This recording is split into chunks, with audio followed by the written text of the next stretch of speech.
The FBI pay Christopher Steele, and was the dossier the basis for securing warrants at the FISA court to spy on Americans associated with the Trump campaign? Really, when you sum it all up, it boils down to those fundamental questions. Did you pay the guy who wrote it? And did you use what he wrote, disproven, discredited dossier paid for by the Clinton campaign? Did you use it to go get warrants to spy on Americans? That's what it comes down to. And you're the guy who can answer those questions. And yesterday I was convinced that the answer to those questions was probably yes. But today I'm even more convinced the answer is yes, based on the text messages we got to read early this morning. Mr. Rosenstien, you know Peter Strzok? You familiar with that name?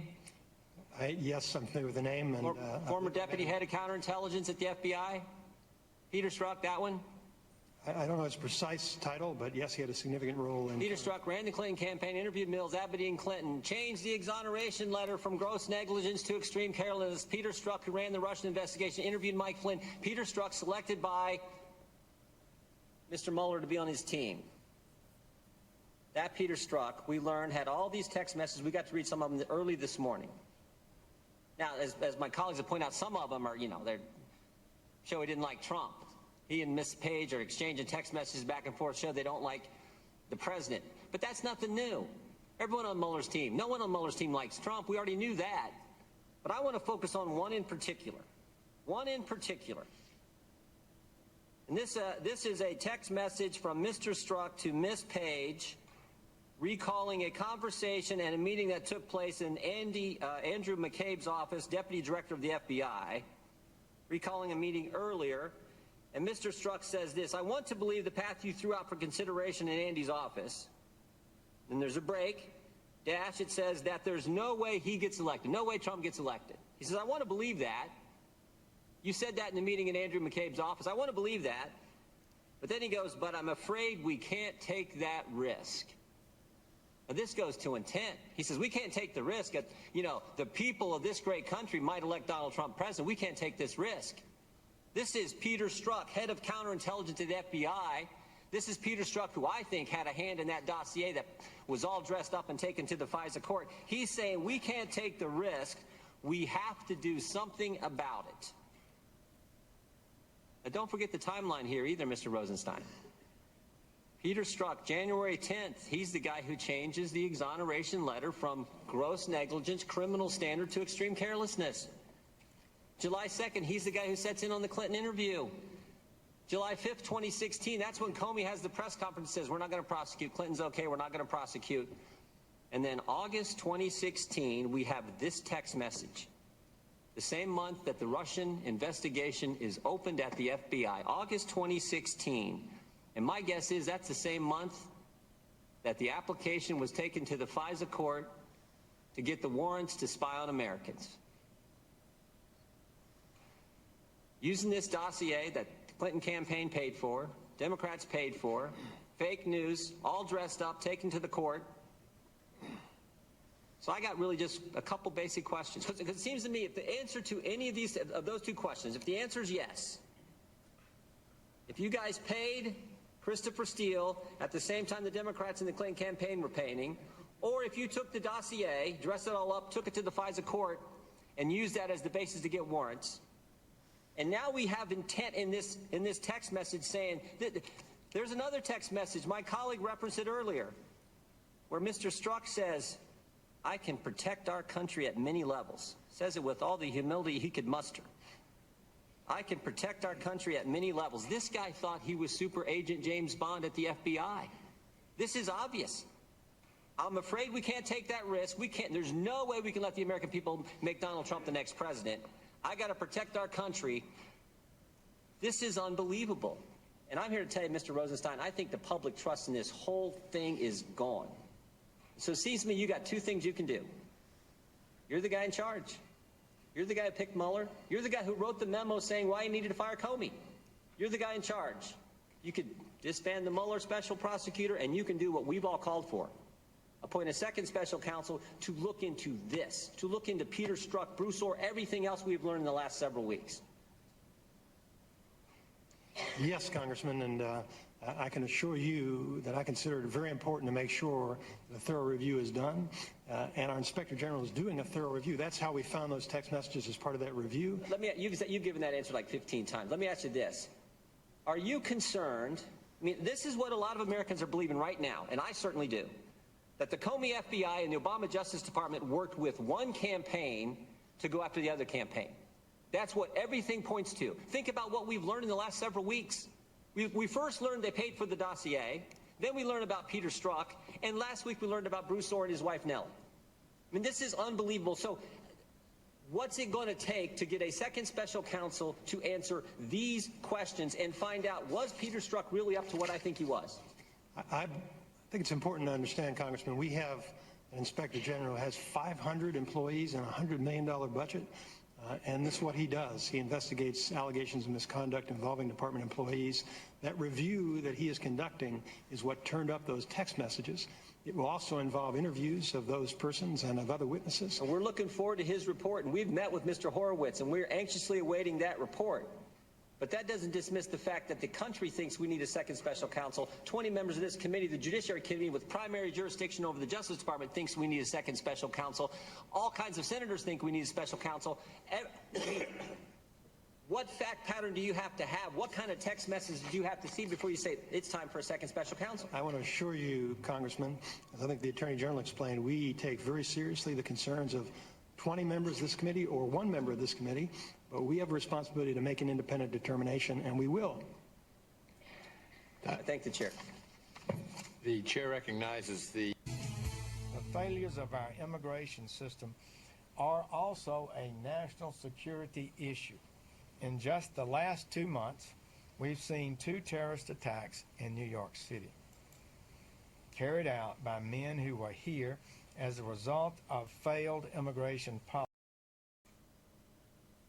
Is the gentleman from South Carolina, Mr. Gowdy, for 5 minutes. What in the hell is going on with the Department of Justice and the FBI? The reason we have special counsel, this is a very important point, and you know it, the reason we have special counsel is because of a conflict of interest. The regulation itself specifically makes reference to a conflict of interest. And we don't like conflicts of interest because it undercuts people's confidence in both the process and the result. So let's be really clear why we have special counsel. There was either a real or perceived conflict of interest that we were fearful would either impact the result or people's confidence in the process. That's why we have something called special counsel, and that's why we have special counsel in this fact pattern.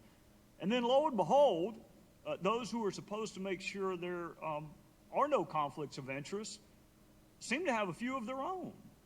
There's a senior prosecutor who sent obsequious emails to a fact witness. She can be described as nothing other than a fact witness. She's a really important fact witness if you pursue the line of inquiry that my Democrat friends want to pursue. They got off of collusion, and now they're on obstruction of justice. She may be the most important fact witness in an obstruction of justice case.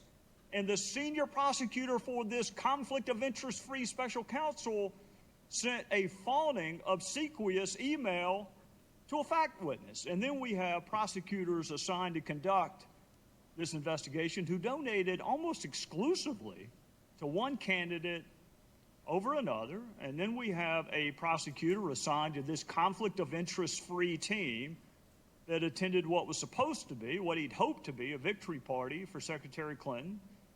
And we have a senior DOJ official, Mr. Deputy Attorney General, with an office that used to be 2 doors down from yours, meeting with Fusion GPS. And Fusion GPS, of course, was paying for Russian dirt on the very person that they're supposed to be objectively investigating. And then that same senior DOJ official's wife, the one that met with Fusion GPS, his wife was on the payroll of Fusion GPS. And then we have a senior agent assigned to investigate Secretary Clinton's email, help draft the exoneration letter where we changed the language from grossly negligent to extremely careless, interviewed Secretary Clinton in an interview I've never seen, and I doubt you have either in your career as a prosecutor, interviewed Michael Flynn, was actively involved in the investigation into the Trump campaign before the Inspector General found his text.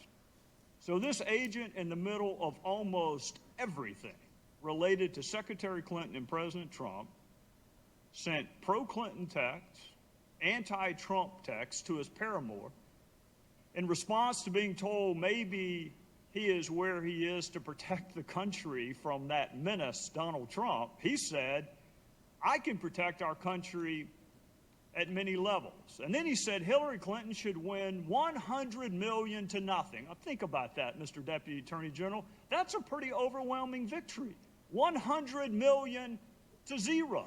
And when I read that last night, what I thought was this conflict of interest free senior agent of the FBI can't think of a single solitary American who would vote for Donald Trump. That's where the zero comes in. Not a single solitary American he can imagine would vote for Donald Trump. This is the conflict of interest free special agent assigned. And then he went on, if that weren't enough, to belittle Trump supporters by saying he could smell them at a Walmart in Virginia. This is the person we needed to avoid a conflict of interest. And then he said this, they fully deserve to go and demonstrate the absolute bigoted nonsense of Trump. But he wasn't content to just disparage Donald Trump. He had to disparage Donald Trump's family. This is what he said, Mr. Deputy Attorney General. He said, the douchebags are about to come out. He's talking about our First Lady and children. This conflict of interest-free special agent of the FBI. This is who we were told we needed to have an objective, impartial, fair, conflict of interest-free investigation. So he's openly pulling for the candidate he had a role in clearing, and he's openly investigating a candidate that he has bias against. And then if that's not enough, he says Trump is an effing idiot. What the F just happened to our country? This is the same man that said he would save our country. What happens when people who are supposed to cure the conflict of interest have even greater conflicts of interest than those they replace? Well, that's not a rhetorical question. You nor I nor anyone else would ever sit Peter Strzok on a jury. We wouldn't have him objectively, dispassionately investigate anything knowing what we know now. Why didn't we know it ahead of time? And my last question, my final question to you, and I appreciate the chairman's patience, how would you help me answer that question when I go back to South Carolina this weekend? Congressman, first of all, with regard to the special counsel, Mr. Strzok was already working on the investigation when the special counsel was appointed. The appointment that I made was of Robert Mueller. So what I'd recommend that you tell your constituents is that Robert Mueller and Rod Rosenstien and Chris Wray are accountable, and that we will ensure that no bias is reflected in any of the actions taken by the special counsel or in any matter within the jurisdiction of the Department of Justice. When we have evidence of any inappropriate conduct, we're going to take action on it. And that's what Mr. Mueller did here. As soon as he learned about this issue, he took action.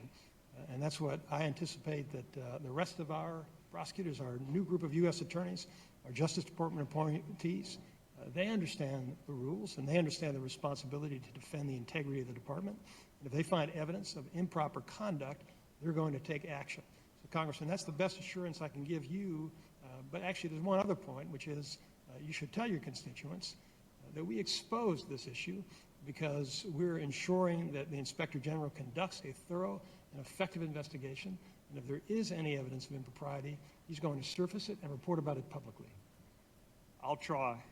Time of the gentleman has expired. He dedicated his life to serving our great nation, and now that Navy SEAL right there has decided to serve his home state of Texas.